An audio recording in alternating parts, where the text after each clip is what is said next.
Hello friends, welcome to my YouTube channel study with Ashish Mishra. Friends, इस video में लेके आए हैं पेट के लिए इम्पोर्टेंट क्वेश्चंस हिंदी। इसमें हिंदी के जनरल नॉलेज और सभी इम्पोर्टेंट क्वेश्चंस मौजूद हैं। इससे पहले अगर आप सभी ने हमारा चैनल सब्सक्राइब नहीं किया है, ज़रूर सब्सक्राइब कर लें। वीडियो पसंद आए तो लाइक भी करें, वो अपने दोस्तों के पास भी शेयर करें। तो चलिए शुरू करते हैं वीडियो।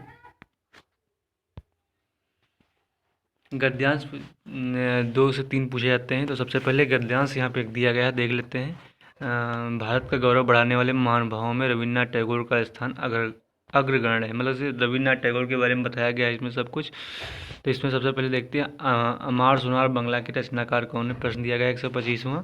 तो इसके रचनाकार रविन्द्रनाथ टैगोर जी, क्योंकि इतना तो समझ में आना चाहिए कि अगर ये रविन्द्रनाथ टैगोर से संबंधित है तो यह जो रचना है यह भी उन्होंने लिखी। किसने लिखी है?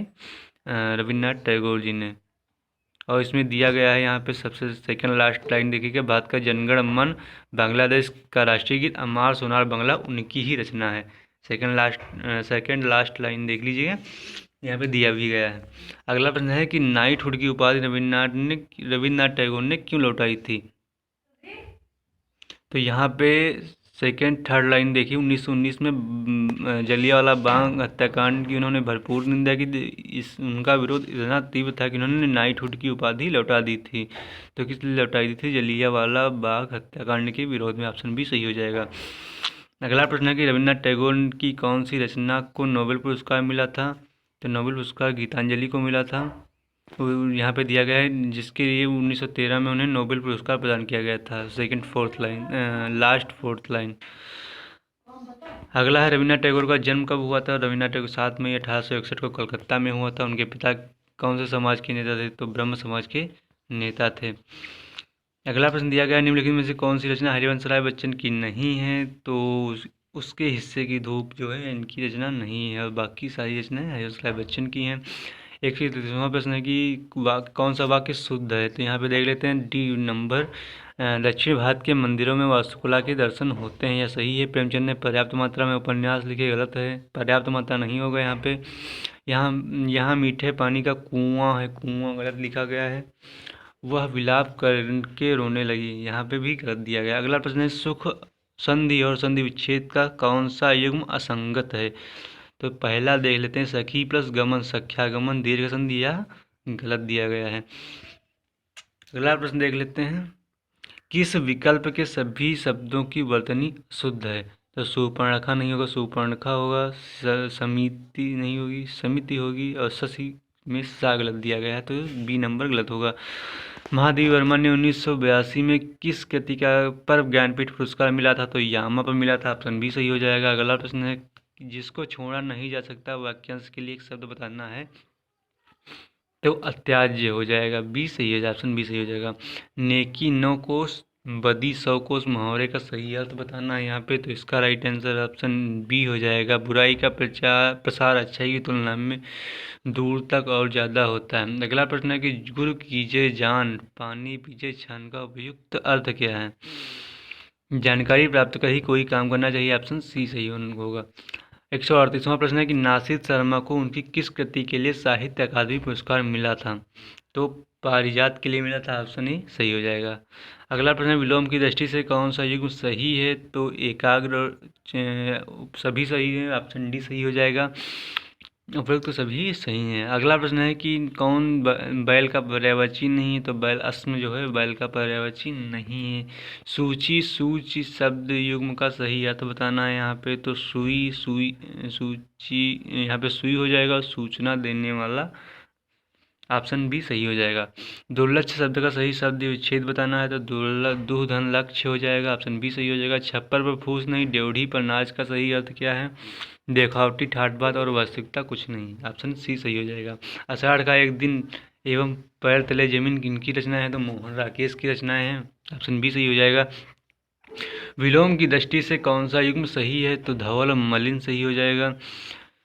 धवल मतलब होता है मलिन या गंदा। शुद्ध वाक्य की पहचान यहाँ पे करना है। तो ऑप्शन डी देख लेते हैं, माननीय मुख्यमंत्री को अभिनंदन पत्र भेंट किया गया है, यानी कि ऑप्शन डी सही हो जाएगा। अगला प्रश्न है कि निम्न में कौन सा युग्म सही नहीं है? तो जो आशा से अधिक हो अप्रत्याशित गलत हो जाएगा, जो आशा से अधिक नहीं हो अत्याधिक हो जाएगा। निम्न में से कौन सा गुण संधि का उदाहरण है? तो सप्तऋष। अगला प्रश्न है सुमित्रानंद पंत को किस कृति के लिए साहित्य अकादमी पुरस्कार प्रदान किया गया था? तो कला और बूढ़ा चांद के लिए दिया गया था। अगला प्रश्न है कि 150वां की बद और बदी शब्द का सही अर्थ क्या है? तो यहाँ पे ऑप्शन सी देख लेते हैं। बदी मतलब बदला होता है, बदी मतलब बुराई होता है।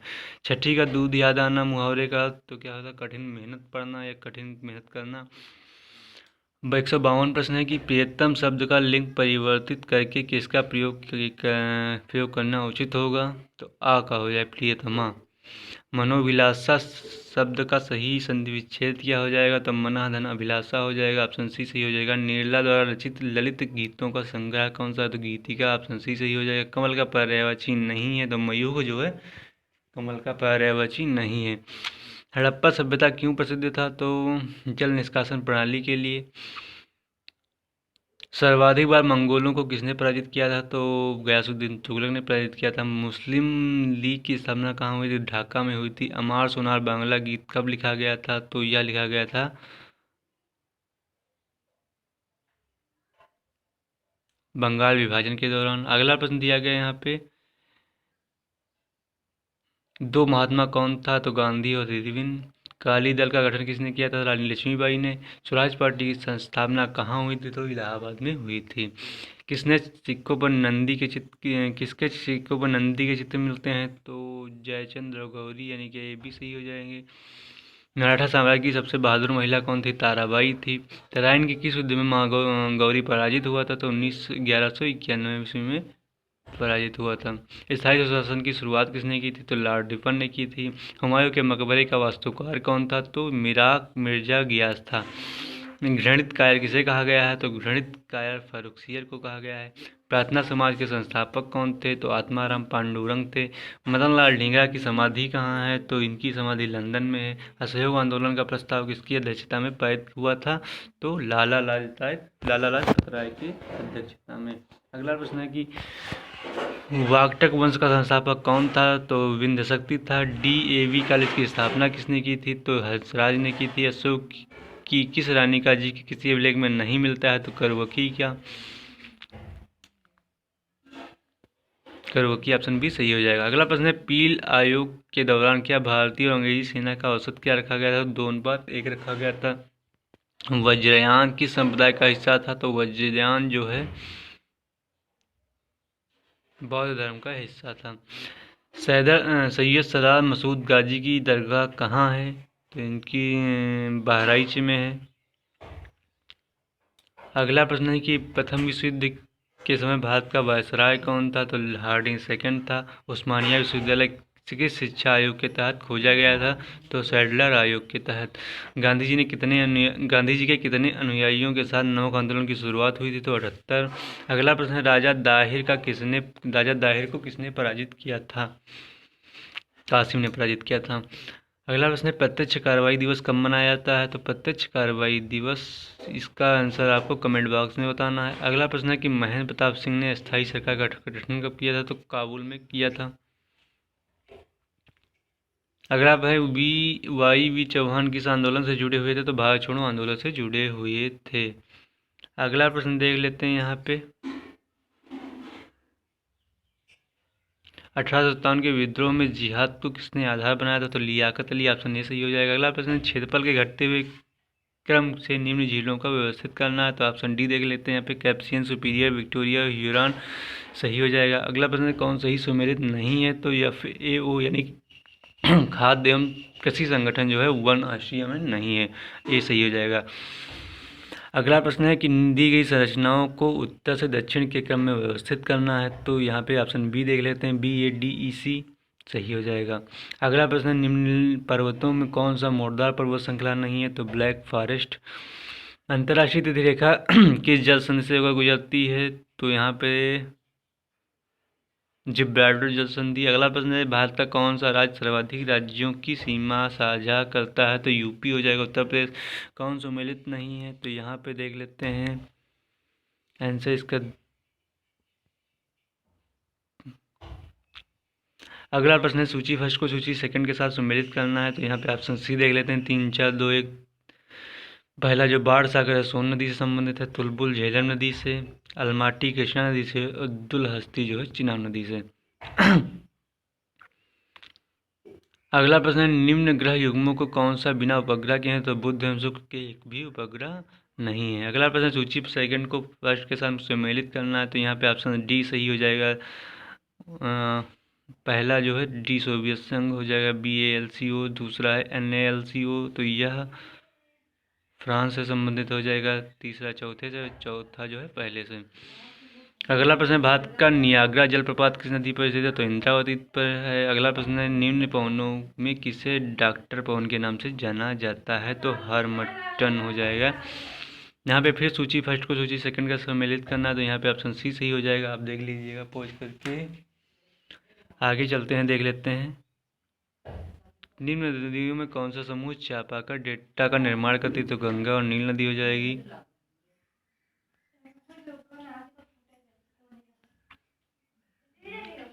इंदिरा गांधी नहर के द्वारा सर्वाधिक लाभान्वित होने वाला राज्य कौन सा। तो राजस्थान हो जाएगा। प्रधान यामयोत्तर रेखा एवं विषुवत रेखा कहाँ पर एक दूसरे को विभाजित करती हैं। तो गिनी की खाड़ी में। निम्न द्वीपों में कौन सा प्रशांत महासागर में स्थित नहीं है। तो मेडागास्कर द्वीप हो जाएगा। दिए गए विकल्पों में कौन सा सम्मिलित नहीं है। तो यहाँ पे स्टेप्सी घात के मैदान उष्णकटिबंधीय, यह गलत है। अगला प्रश्न है विश्व का सबसे ऊंचा जलप्रपात किस नदी पर निर्मित है। तो ओरेनिको नदी हो जाएगा। किस महाद्वीप को पक्षियों का महाद्वीप कहते हैं। तो दक्षिण अमेरिका को। निम्न राज्य युग्मों में कौन सा चीन के साथ सीमा साझा करता है। तो उत्तराखंड, पश्चिम बंगाल और सिक्किम। निम्न में से कौन सही सम्मिलित नहीं है। तो तेलंगाना, पुडुचेरी गलत हो जाएगा। भारत की सबसे लंबी नदी किस देश के साथ सीमा बनाती है। तो बांग्लादेश। आज के लिए इतना है, तब तक के लिए नमस्कार।